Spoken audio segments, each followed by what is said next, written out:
এবার উড়ান ধারাবাহিক নিয়ে বড় সিদ্ধান্ত নিল চ্যানেল।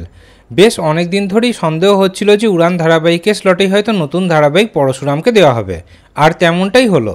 পরশুরাম ধারাবাহিকটিকে উড়ান ধারাবাহিকের স্লটেই দেওয়া হলো। আগামী 10ই মার্চ থেকে রাত 8টা স্লটে দেখা যাবে নতুন ধারাবাহিক পরশুরাম, যেখানে প্রধান নায়ক নায়িকার ভূমিকায় অভিনয় করছেন ইন্দ্রজিৎ বোস এবং তৃণা সাহা। কিন্তু রাত 8টা স্লটে সম্প্রচার হওয়া উড়ান ধারাবাহিকের কী হবে?